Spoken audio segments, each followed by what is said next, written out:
Bismillahirrahmanirrahim. Alhamdulillahi rabbil alamin.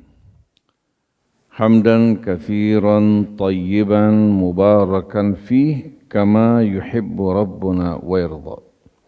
Allahumma salli wa sallim wa barik ala abdika wa rasulika sayyidina wa nabiyyina Muhammadin wa alihi at-tayyibin wa sahabatihi al-ghurril mayamin.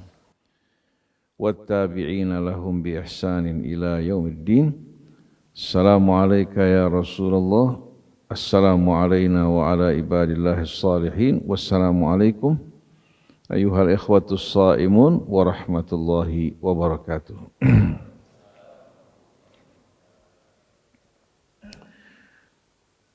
Alhamdulillah wa syukurillah atas nikmat karunia-Nya kita dapat menjalankan ibadah puasa.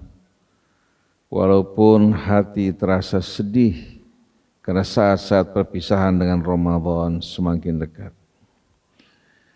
Dalam bulan Ramadan kita merasakan ketenangan, kedamaian, kedekatan kepada Allah lebih dekat dibandingkan di luar Ramadan, di mana rahmat Allah dicurahkan atas kita semua, kebaikan dilipat gandakan, doa kita dikabulkan, demikian pula istighfar dan taubat kita disambut oleh Allah Subhanahu wa taala. Nah, kita berharap mudah-mudahan apa yang telah kita tinggalkan dari keburukan kita tidak kembali lagi, atau hal-hal yang serupa. Kebaikan yang telah Allah tingkatkan dalam bulan Ramadan ini mudah-mudahan hari-hari yang akan datang semakin meningkat. Allah membimbing kita, menjaga kita untuk menjaga lisan kita, mata kita, pendengaran kita, kemaluan kita dari apa-apa yang diharamkan Allah Subhanahu wa taala. Para jamaah yang dimuliakan Allah Subhanahu wa taala. Pada awal suratul Mu'minun, Allah Subhanahu wa taala menerangkan kepada kita kriteria orang-orang yang sukses, yang selamat dan beruntung. Hal ini amat penting betul-betul untuk kita fahami, kita ingat dan jadikan panduan bagi kita semua. Allah berfirman, setelah bersama-sama kita berlindung kepada Allah dari syaitan yang terkutuk, na'udzubillahi minasyaitonirrajim. Bismillahirrahmanirrahim. Dengan nama Allah yang Maha Pemurah lagi Maha Penyayang. Semoga rahmatnya mengiringi kita di dunia maupun di hari akhir nanti. Qad aflahal mu'minun alladzina hum fi salatihim khashi'un walladzina hum 'anil lagwi mu'ridun walladzina hum lizzakati fa'ilun walladzina hum li furujihim hafizun illa ala azwajihim aw ma malakat aymanuhum fa innahum ghairu malumin. Faman ibtagha wara'a dzalika fa ulaika humul adun. Walladzina hum li amanatihim wa ahdihim ra'un walladzina hum ala salawatihim yuhafizun. Ulaika humul warithun alladzina yarithunal firdausa hum fiha khalidun. Qad aflahal mu'minun. Kita tahu dalam bahasa Arab, qad dikenal dengan harfu tahqiq yang menunjukkan penegasan. Sedangkan aflaha dalam bahasa Arab diambil dari kata al-filahah, bertani. Al-falah artinya seorang petani. Aflaha seorang petani yang meraih keberuntungan yang amat besar, hasil dari ladang tanamannya. Nah, kita semua dalam kehidupan dunia sedang bercocok tanam dan bertani. Hingga dalam satu riwayat, ad-dunya mazra'atul akhirah. Dunia ini tempat kita bercocok tanam untuk hari akhirat. Nah, para petani di dunia ini, mereka bertani sesuai dengan ujian Allah yang mengerjakan kebajikan, kemuliaan dalam iman pada Allah dan mengikuti petunjuk Allah yang Allah sebutkan tadi, maka merekalah petani yang beruntung. Bukan hanya peruntungan dunia yang fana, tapi dunia dan akhiratnya. Bukan hanya peruntungan yang lahir, tapi batinnya pun penuh kedamaian dan kebahagiaan. Dosanya diampuni, amalnya dilipat gandakan, hisabnya dimudahkan Allah Subhanahu wa taala. Kita tahu bahwa aflaha dalam bahasa Arab kata kerja dalam bentuk past tense masa lampau. Qad juga menjelaskan sesuatu yang pasti dan selesai. Karena ini merupakan jaminan dari Allah. Qad aflahal mu'minun, sungguh telah beruntung orang-orang yang beriman.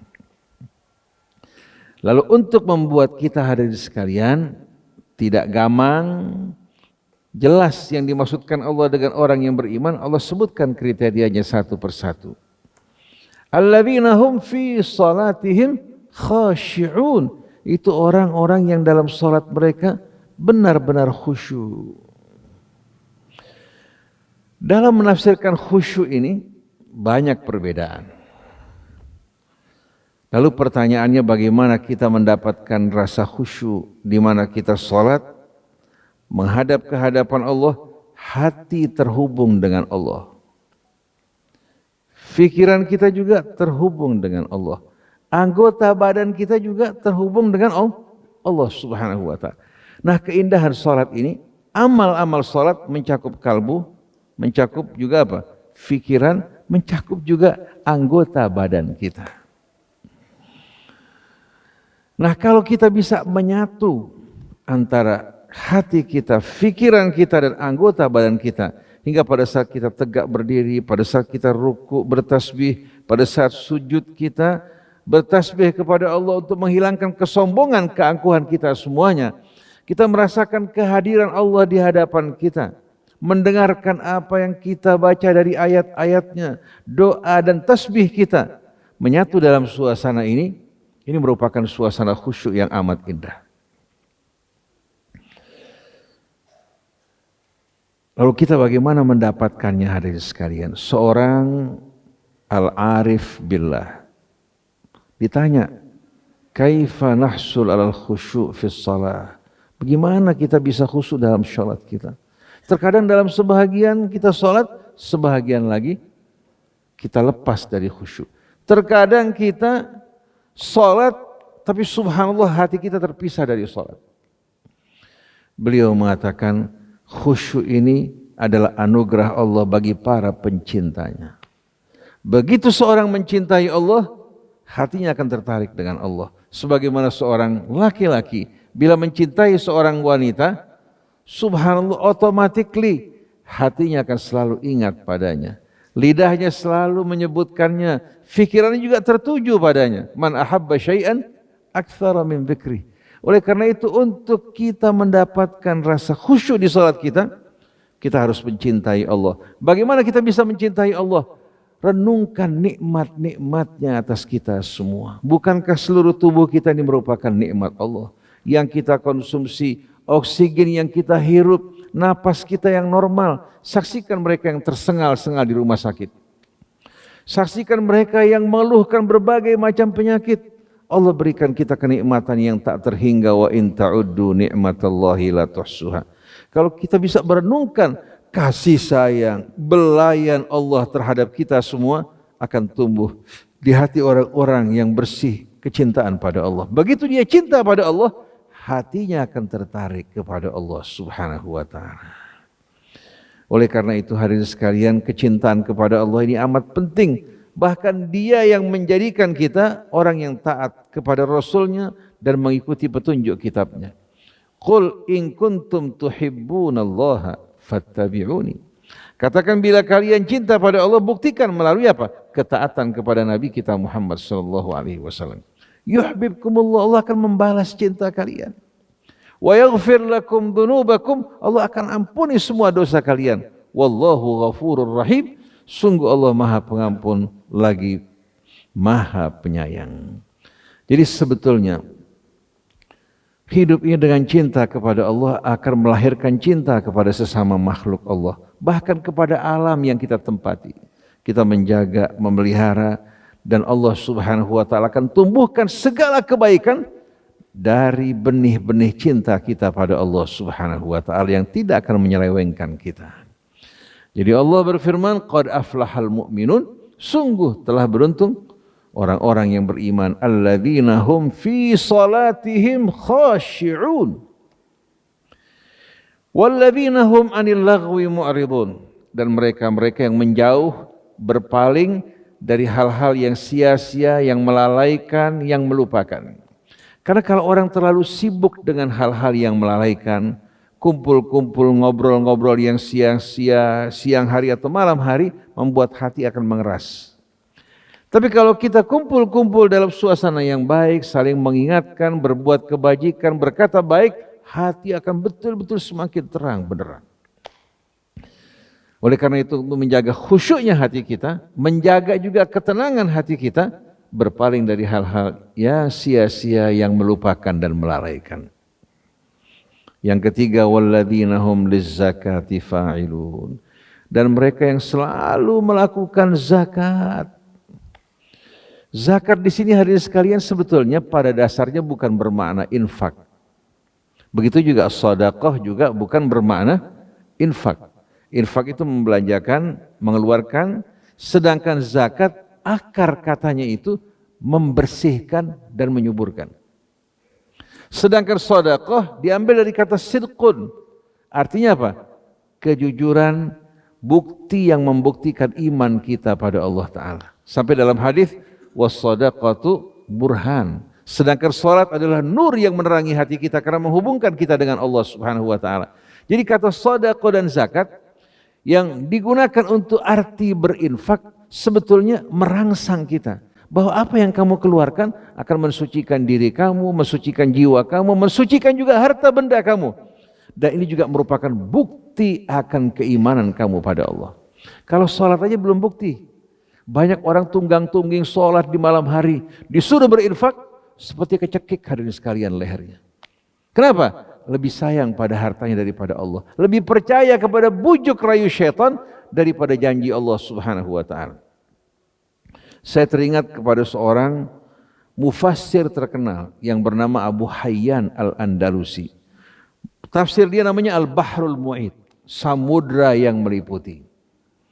Abu Hayyan terkenal seorang lughawi, ahli bahasa yang luar biasa, dan juga seorang alim terkemuka dan guru dari maha guru, termasuk guru dari Ibnu Hisham, Ibnu Malik.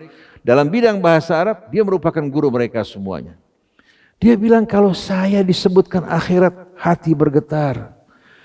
Diceritakan juga mengenai hal-hal yang berkaitan dengan ancaman, hati penuh rasa takut. Di saat diajak untuk merenung juga hati merenung, bertasbih. Tapi kalau disuruh berinfak, saya merasakan hati saya berat seperti gunung di atas punggung saya. Kenapa? Karena dia pada masa kecil hidup melarat dan susah. Dia merasakan bagaimana susahnya untuk mendapatkan makanan, susahnya untuk mendapatkan kebutuhan dalam menuntut ilmu. Tapi ini merupakan kewajiban yang Allah wajibkan. Walaupun berat, dia keluarkan, diinfakkan hartanya. Ini menggambarkan kepada kita bahwa kecintaan kepada harta ini luar biasa dahsyatnya hadirin sekalian. Nah, orang yang beriman diuji dengan ini, dan Allah sengaja berikan rangsangan zakat. Kamu keluarkan akan mensucikan dosa-dosa kamu, jiwa kamu, amal kamu, dan akan menumbuhkan nilai-nilai mulia. Akan membuat hatimu gembira di saat kamu memberikan pertolongan pada hamba-hamba Allah. Dan sedekah merupakan bukti keimanan kamu. Kalau kamu tidak bisa berzakat dengan harta, dengan ilmu, ajarkan ilmu kamu. Tidak bisa berzakat dengan ilmu, dengan amar ma'ruf nahi mungkar. Kalau nggak bisa berzakat dengan amar ma'ruf nahi mungkar, kamu bantu orang untuk memikul beban penderitaannya, kamu hibur dirinya, kamu berikan nasihat yang baik, jadilah kamu muslim yang bermanfaat. Jangan yang mendatangkan penderitaan, menimbulkan fitnah, membuat orang bersedih, berduka, membuat orang yang hatinya damai bergelisah, atau kadang-kadang dia humor guyon dengan hal-hal yang tidak baik yang menyakiti saudaranya. Jadi jadilah kamu sebagai orang beriman yang bermanfaat, yang hidup kamu merupakan zakat bagi diri kamu, zakat juga bagi orang lain. Merupakan bukti dari keimanan kamu kepada Allah. Yang keempat, walladzina hum li furujihim hafizun. dan mereka-mereka yang menjaga kemaluan mereka. Illa ala azwajihim, kecuali pada pasangan-pasangan mereka. Au ma malakat aimanuhum, atau hamba-hamba sahaya yang menjadi milik mereka. Sekarang ini sudah tidak ada hadirin sekalian. Jadi mereka-mereka yang menjaga kemaluan mereka kecuali hanya pada pasangan mereka. Kalau seorang laki-laki mampu menjaga ini kecuali pada pasangan yang Allah halalkan, Allah akan bersihkan hidupnya, terangi jiwanya, dan Allah Subhanahu wa ta'ala akan pancarkan ke dalam jiwanya cahaya yang selalu menerangi kehidupannya, dan sepanjang perjalanan hidupnya akan berada dalam kemudahan dan kelapangan. Karena perbuatan zina atau mendekati zina ini mendatangkan kesialan, membuat wajah menjadi gelap, suara berubah, rezeki juga menyempit, dan seringkali mendorong orang ke dalam perbuatan-perbuatan yang mendatangkan petaka buat dirinya, menghalangi kebaikan yang datang dari sisi Allah Subhanahu wa ta'ala. Dan perbuatan zina Allah namakan innaha kanat fahishatan wa sa'a sabila. Perbuatan yang amat keji, artinya perbuatan buruk yang amat menjijikkan dan dibenci oleh Allah Subhanahu wa ta'ala. Jangankan perbuatannya, berkata yang kotor saja dibenci oleh Allah. Oleh karena itu Nabi paling tidak suka mendengarkan kata-kata al-bawi, kata-kata porno yang tidak baik. Herannya dalam masjid sekarang banyak ustadz gemar menceritakan hal-hal yang porno yang tidak baik. Padahal ini merupakan perbuatan yang amat dibenci oleh Allah.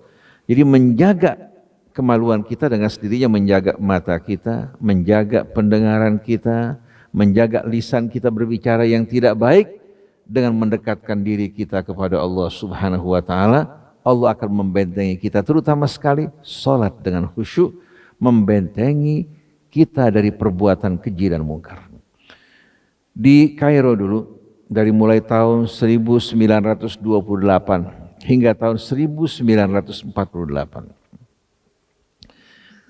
seorang tokoh pemersatu umat Islam yang tidak sektarian mengajak umat bangkit dan bersatu, terutama berhadapan dengan penjajah Inggris, yaitu Al-Imam Hasan Al-Banna. Tokoh ini tokoh yang dicintai oleh semua masyarakat Islam. Masuk kemana saja dia bisa beradaptasi, mengajak semua bersatu di jalan Allah Ta'ala. Para dokter, para ahli hukum, sampai orang-orang yang berada tarekat bisa datang kepadanya, bisa bersatu, diajak kembali kepada Al-Quran. Karena akhlaknya yang luar biasa. Dan dia menghidupkan Al-Quran. Kebetulan dia seorang guru, asalnya seorang guru di sekolah. Ketika dia menyaksikan bagaimana pergaulan pria wanita yang luar biasa, dia mengusulkan agar anak-anak remaja dipersiapkan untuk menikah. Anak remaja dipersiapkan untuk menikah. Jadi dari mulai remaja diingatkan untuk tidak mendekati yang haram. Kalau mereka sudah tidak mampu menahan diri mereka, diajak orang tua untuk menikahkan mereka. Tahu tidak hadirin sekalian, di antara orang yang menikah dini adalah Syekh Profesor Dr. Syekh Abdul Halim Mahmud. Ketika dia berusia 14 tahun, dia menikah. Orang tuanya alhamdulillah agak mampu, bukan kaya, agak mampu. Dinikahkan dengan seorang wanita yang baik. Dia belajar di Al-Azhar sampai meraih gelar tertinggi di Al-Azhar dalam usia muda. Setelah itu dikirim oleh Al-Azhar menuju Prancis, Sorbonne University. Belajar di sana, ternyata dalam usia muda, termuda dia menyelesaikan gelar doktornya. Sewaktu mau kembali ke Mesir, pecah peperangan dunia kedua. Akhirnya dia bertahan di sana, selesai peperangan dunia kedua dia kembali ke Mesir. Sosok dokter ini yang berpendidikan tinggi ternyata orang yang amat tawabu, luar biasa. Satu hari dia sebagai seorang dokter yang mengajar di Al-Azhar, dia mendengarkan ceramah yang disampaikan Jamal Abdul Nasir di ruangan pertemuan Al-Azhar. Jamal seorang tiran, dia meledek tuh ulama-ulama yang berjubah, dia puji orang-orang yang tamat dari luar negeri yang meraih gelar doktor. Syekh Abdul Halim Mahmud terheran-heran. Jadi selama ini kebaikan, kebenaran ada pada mereka-mereka yang berjas berdasi. Sedangkan orang-orang Islam disepelekan. Dia kebetulan berjas dan berdasi. Begitu selesai ceramah Jamal Abdul Nasir, langsung dia tinggalkan jasnya, dia jahit jubah, ya, mengikuti jubah ulama-ulama Al-Azhar, ingin membuktikan yang berjubah juga bisa menjadi contoh yang baik. Dari mulai muda sampai dia tua, contoh yang terbaik. Sampai pada akhir umurnya, Presiden Anwar Sadat meminta kepadanya untuk menandatangani undang-undang ahwal syakhsi yang berkaitan dengan rumah tangga. Ingin disesuaikan dengan barat. Abu Halim Mahmud begitu lihat, langsung dia panggil sekretarisnya, dia buat surat, kirim surat ini kepada Anwar Sadat, saya mengundurkan diri dari Syekh Al-Azhar. Langsung dia turun ke bawah, ditunggu oleh mobil Syekh Al-Azhar. Kata Syekh Al-Azhar, saya bukan Syekh Al-Azhar lagi, saya akan pulang ke rumah dengan menggunakan kendaraan umum. Dia pulang ke rumah. Sampai di rumah, Anwar Sadat begitu dengar, langsung dia buru-buru mengejar Syekh Abdul Halim Mahmud. Dia mengatakan, ya Syekh, ana enggak paksa ente untuk tanda tangan, cuma bertanya, mau dengarkan pendapat anda. Syekh Abdul Halim Mahmud, orang yang datang kepada saya mengatakan, kamu tanda tangani. Akhirnya dipaksa, nangis, didengkul, dia minta supaya kembali jadi Syekh Al-Azhar karena takut terhadap kemarahan rakyat Mesir. Allah kasih dia kembali, subhanallah enggak lama kemudian dia sakit. Pas saya kebetulan belum lama masuk di Mesir, dia meninggal dunia pada saat itu. Dari mulai muda hidupnya lurus, bersih, kata-katanya santun dan cinta pada persatuan, dan dia seorang Syekh Al-Azhar yang betul-betul dihargai, dihormati oleh kalangan yang bermacam-macam. Dia mengajak kepada Allah, mengajak juga kepada Rasulnya dengan akhlak pekerti yang baik. Dan orang ini menikah dalam usia dini. Ini bukan berarti yang tidak mampu dipaksakan, tapi hendaknya orang tua selalu memikirkan kesucian anaknya, kebersihan hidupnya. Apalagi zaman sekarang gadget ini luar biasa. Kalau dulu kita mesti keluar. Kalau sekarang orang mau nonton, buka handphone langsung di kamar. Ada yang baik menunya, ada yang tidak baik. Oleh karena itu mari kita jaga keluarga kita. Qu anfusakum wa ahlikum nara. Insyaallah Allah jaga masyarakat kita dan bangsa kita. Jadi mereka yang menjaga kemaluan mereka, kehormatan mereka, kecuali pada pasangan-pasangan mereka atau hamba sahaya mereka. Adapun orang yang melampaui batas, maka mereka orang-orang yang betul-betul tercela. Adapun yang menikah dengan cara baik-baik, ini kehormatan, sejalan dengan keridhaan Allah, sejalan dengan sunnah Rasulnya. Maka untuk anak-anak kita, dari sekarang siapkan diri untuk jalan dalam kebersihan, kesucian. Jauhkan yang haram, bila tiba saatnya kalau perlu, dalam usia muda, minta kepada Allah untuk diberikan pasangan yang baik, sambil melanjutkan sekolah. Pendidikan bukan berarti pernikahan membatasi kita untuk berhenti menjadi seorang pendidik. Nah, apa yang diusulkan Hasan al-Banna diterapkan pada saat itu oleh sebahagian kalangan dan hasilnya gemilang. Sedangkan pepatah jahiliyah mengatakan dzubihal ilmu ala fakhidain nisa. Katanya ilmu disembelih pada kedua paha perempuan. Itu bohong besar. Bohong besar. Masa orang yang menikah berarti berhenti dia punya apa? Dia punya. Tapi kalau karir mungkin dia merasa mengganggu karirnya, kalau menikah menghalangi kemajuan. Tidak. Kalau orang yang jiwanya bersih diberikan pemberian kebaikan-kebaikan, insya Allah akan merangsang dirinya untuk berbuat lebih baik lagi. Nah berikutnya, walladzina hum li amanatihim wa ahdihim ra'un, dan mereka yang menjaga amanat yang diamanatkan pada mereka, amanat Allah, amanat Rasulnya, amanat dari orang di sekeliling kita yang diamanatkan pada kita. Orang yang menjaga amanat akan menjadi orang yang betul-betul dipercaya, walaupun tidak punya modal. Orang tidak ragu-ragu untuk berinvestasi padanya. Tapi orang yang kehilangan amanat, walaupun berpendidikan tinggi, orang tidak akan percaya padanya. Tidak sulit bagi orang yang amanat untuk menerima modal dan kerjasama hingga bangkit dan maju. Tapi begitu kehilangan amanat, kehilangan kepercayaan, kehilangan harapan hidupnya. Dan mereka yang menjaga amanat mereka, demikian pula menepati janji mereka. Amanat yang dijaga, menepati janji akan membuat seorang betul-betul mempunyai kepercayaan dan kinerja yang baik dalam hidup ini. Maka jangan pernah sia-siakan amanat. Walladzina hum li amanatihim wa ahdihim ra'un, dan mereka menjaga amanat mereka dan janji mereka. Sebagaimana dimulai dengan salat, ditutup dengan salat.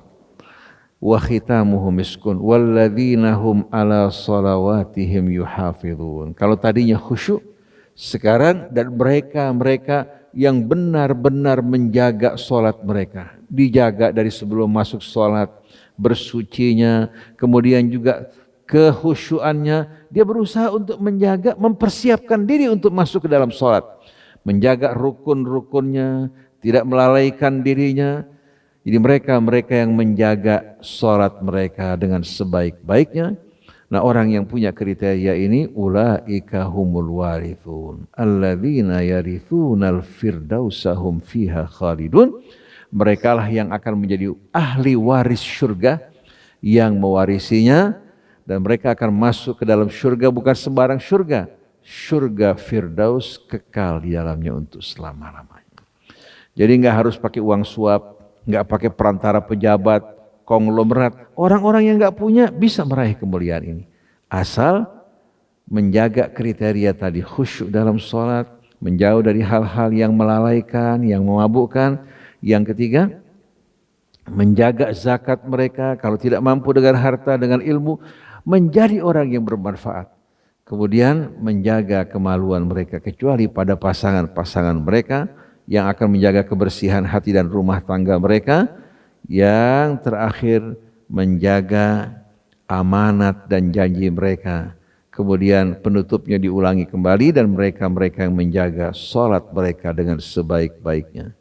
Inilah merupakan janji Allah bagi mereka yang memenuhinya akan menjadi pewaris surga firdaus, kekal di dalamnya untuk selama-lamanya.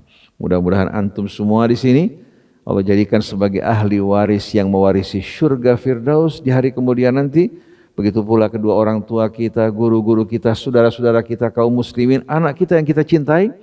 Dan mudah-mudahan di dunia kita menjadi orang-orang yang beramal dengan amalnya ahli surga. Mengajak kepada Allah dengan penuh hikmah, nasihat yang baik, jujur, adil, amanat, menepati janji, dan betul-betul menghargai sesama manusia.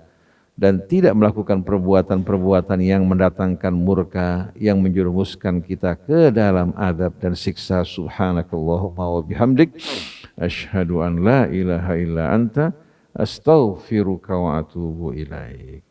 Wassalamualaikum warahmatullahi wabarakatuh.